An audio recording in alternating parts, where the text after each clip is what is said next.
This is the brand new iPhone 17 Pro Max, and this is the best phone that Apple's ever released, well, as they say. So, in today's Day in the Life, we're going to be putting that to the test to see if the best iPhone from Apple is actually the best phone in the world. We're going to be testing everything on this phone, from the display to the cameras to the performance to software, features, and of course their battery life, to see if this phone is really the best phone out there, and if you should buy one too. So, it's 9:16, battery percentage is 100%. Let's get into this Day in the Life.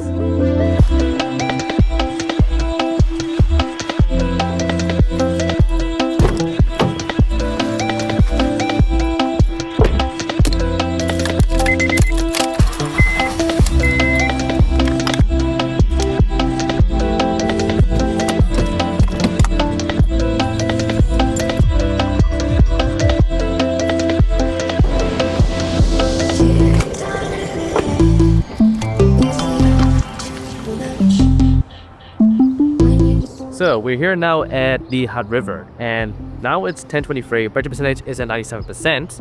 Great time to start talking about the display, which has gotten a few upgrades over last year's model. Now the first upgrade that's pretty notable is the brightness level, which has increased from 2000 nits to 3000 nits of peak brightness, which actually does make quite a big difference, especially in this very bright day. Just makes everything more readable and easier to see, even when there's bright sunlight directly on the screen. Now the second notable upgrade is the anti-reflective coating, which is much better than last year's and works with the extra brightness to ensure that you get some really good reading angles. Now I do have a screen protector on this phone, so the anti-reflective coating isn't easily as seen.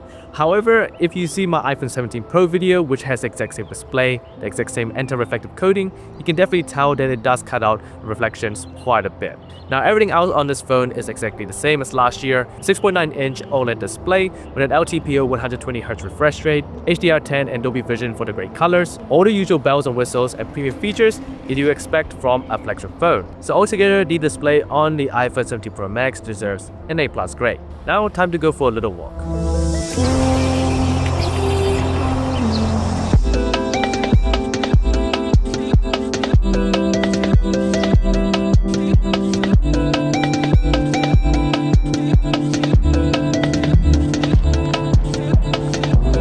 Now, before we continue on with this Day in the Life, it's important to keep your very expensive Pro Max protected, which is where my friends at MacBag come in with their Elite case. The MacBag Elite case has been one of my go-to cases for pretty much any iPhone because of its super practical and functional features. First off, the MacBag Elite case comes with both the case and screen protector, so as soon as you open up the box, you can put your phone in, get the screen protector applied, and then after that, put on the case.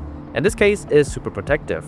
It has all-round protection across the front and the back. It's made out of premium materials and it feels really good in the hand, with a rubber grip across the whole phone to make sure you get a secure grip. It also comes with an integrated finger loop on the back of the phone, which is perfect for keeping your hand comfortable while holding the phone, and a pinky cushion on the bottom of the phone for extra comfort. Now of course there's MagSafe support, but there's also additional magnets across the phone, so you can stick this onto pretty much any magnetic surface. There's also a kickstand on the back of the phone, so you can prop this anywhere you want and watch content, which is super handy. And you can also change out the colors of the accents on these cases, which is awesome, so you can get some pretty cool customization. You can also switch between white and black. Overall, the MacBag Elite case is one of the best phone cases you can get for all-in-one protection, practicality and functionality for the iPhone 17 series. If you want to check them out, make sure to use the link in my description, and don't forget to use my discount code as well. It's time to head off to the next location. Let's get going now.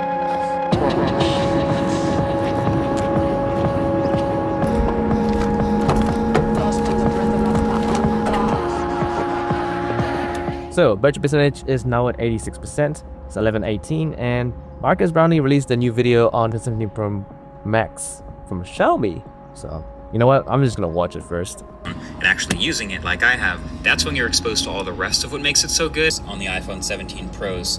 Okay, so I just finished watching up that video, and honestly, man, that Xiaomi 17 Pro Max is pretty crazy phone. And I would love to get my hands on it, except it's China only, and I live in New Zealand, so we'll see when the global launch comes out if I can get my hands on it, but that's something pretty cool. Anyways, let's start the car and get going.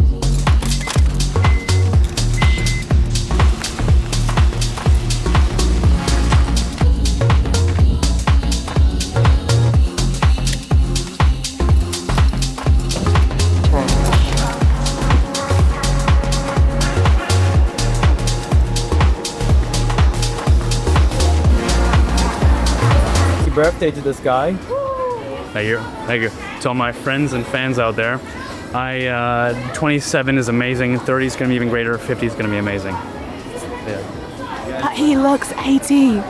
What? Ain't.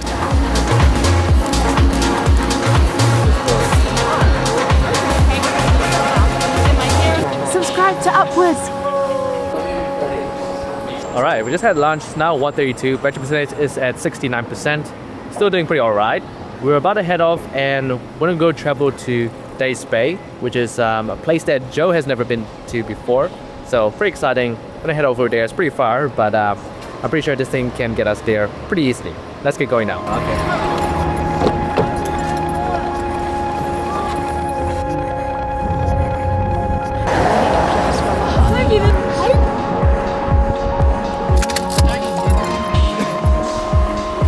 Alright, so we've now made it to Days Bay. It's currently 219, battery percentage is at 59%.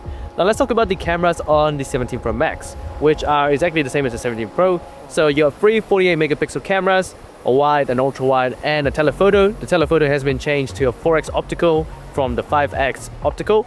So technically it's shorter, but it is 48 megapixels, so it's 4 times the resolution of last year's telephoto lens. So that's a big bonus, and you can actually digitally crop in to 8x without losing too much quality, since we'll be cropping in from a 48 to a 12 megapixel resolution. So let's take a few photos. I've got my friends here with me while they're going to the sea. But anyway, let's take a few photos and see what the 17 Pro Max can do. Today is a pretty bright day, so photos will naturally look pretty good. If you want to check out some more photo samples, make sure to check out the regular 17 Pro, then the live video on my channel. Starting out with the ultra-wide lens, we get excellent dynamic range, clear sharpness, tones, and nice colors. Pretty nice results from the ultra-wide lens over here. Moving to the main lens, we get a slight depth of field effect with the same rich dynamic range, colors, and details.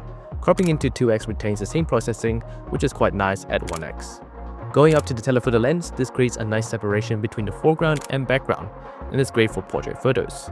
It's well detailed and the processing retains impressive dynamic range and sharpness. Even cropping further to 8x provides some really nice results. Portrait mode still suffers from subject detection, specifically Joe's hair, and with the new selfie camera, you can take photos in either portrait or landscape without rotating your phone, and extend to an ultra-wide angle for wider selfies. A really useful upgrade to the selfie camera. Now jumping into video, the iPhone 17 Pro Max can shoot up to 4K 120 on the main camera, 4K up to 60 frames per second on all of the other cameras, and as usual with all iPhones, video quality is great. And we can switch to the 0.5x, and this provides a pretty nice perspective for vlogging, pretty good for wide angle and kind of showing where you are at. And yeah, videos on the 17 Pro Max are great. Now when it comes to shooting the best videos on a phone, the iPhone 17 Pros are probably one of the best options you can get due to the range of flexibility and options available. For example, log encoding and the sensor shift stabilization, which are great for vlogging and also for color correction.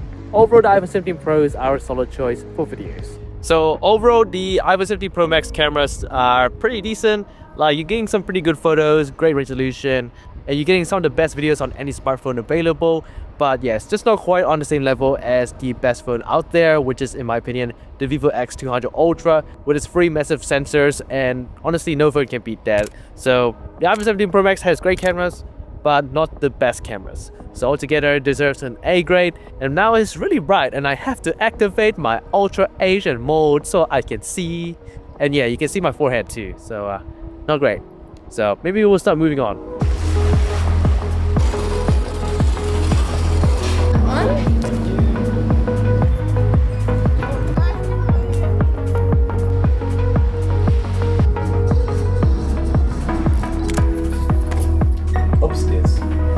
Alright, so it's bar 23, battery percentage is at 26%. We're here at my friend Kendall's place. Now let's take a look at the performance of the iPhone 17 Pro Max. So the iPhone 17 Pro Max is equipped with the brand new A19 Pro chipset and 12GB of RAM, and also a new vapor chamber, which is especially effective on the 17 Pro Max because it's larger.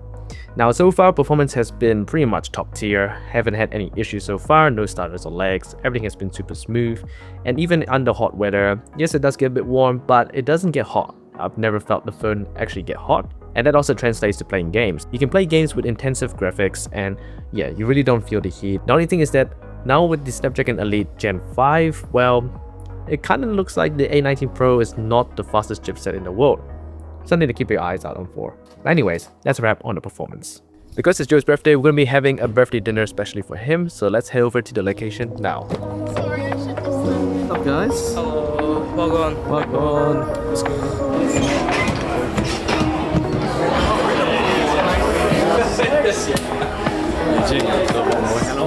Good to see you. Nice to see you again, bro.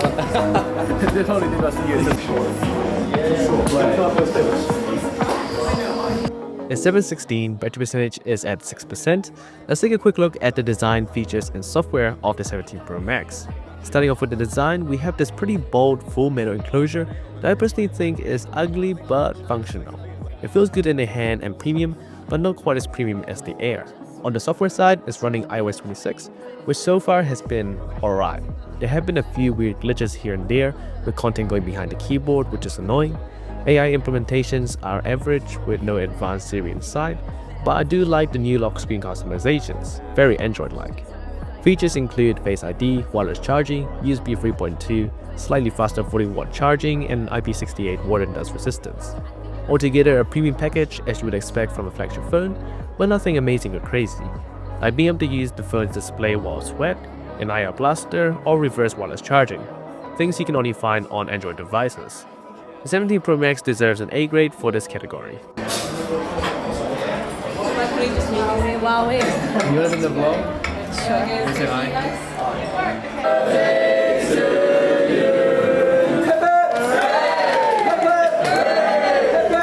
Alright, so it's about 8:55 or 8:50 I think. Well, the iPhone 17 Pro Max has just died, and honestly, I was hoping that it would make it throughout the whole day, but kind of makes sense since I have been doing quite a lot. I've been pretty much using Google Maps on this thing the whole day, and a lot of high fidelity usage and a lot of videos, so kind of makes sense. But at the same time, I was really hoping it would make it throughout the whole day. But now we've wrapped up with the dinner, we'll head home and we'll take a look at the battery usage of the iPhone 17 Pro Max. See you guys home. Alright, so we're now back home. It's currently 9:48. Quickly charge up my phone to about 3%. So let's take a look at the battery usage to see how the iPhone 17 Pro Max did during the day. And honestly, I think this was more of an extreme test than a real day in the life. I kinda did push this phone pretty far, with a lot of heavy usage including Google Maps for 2 hours today, with a lot of high brightness usage and a lot of videos. So when we look at the results, it's probably gonna be a little less than we expect, but just keep that in mind. So we managed to get about 7 hours of screen on time. Because the screen active time includes the times where the screen was active for charging, I looked through the battery usage and there was about 36 minutes of usage while charging. So remove about 36 minutes and you get about 7 hours or 6 hours and 50 minutes. And while I'm still a little bit disappointed it didn't make it throughout the whole day, it's still quite understandable given what I've done to this phone. So altogether, the battery performance on the iPhone 17 Pro Max deserves somewhere between an A and A+ grade. It's pretty outstanding, but not the best battery life I've ever found on any smartphone. So let's wrap up my thoughts about the iPhone 17 Pro Max and what I think about it altogether. Putting all of our grades together, the iPhone 17 Pro Max gets a 92 out of 100 grade rating, which is actually one of the best ratings I've ever given to a phone, and it actually matches the Vivo X200 Ultra. Like there are other phones that have a better display, better performance, maybe even better battery life, maybe the Xiaomi 17 Pro Max? But stacking up all of these features all together, the 17 Pro Max is a very compelling option for anyone who wants the latest and greatest. Now personally, the Vivo X200 Ultra is the best phone because it has the best cameras, but that's obviously a phone that's very niche, and if you're just a standard user, the 17 Pro Max is pretty much close to the best phone you can get. Now there are plenty of phones coming out very soon from all the big companies like Oppo X9, the OnePlus 15, and of course the S26 Ultra, which will come out next year. So this is gonna have a lot more competition, and maybe I might have to readjust the gradings again. But for now, this is one of the best phones you can get. It's an iPhone, it's boring, but it gets everything done pretty well. I'm Upwards, and if you haven't subscribed, make sure to subscribe to the channel. I'll see you guys in the next video.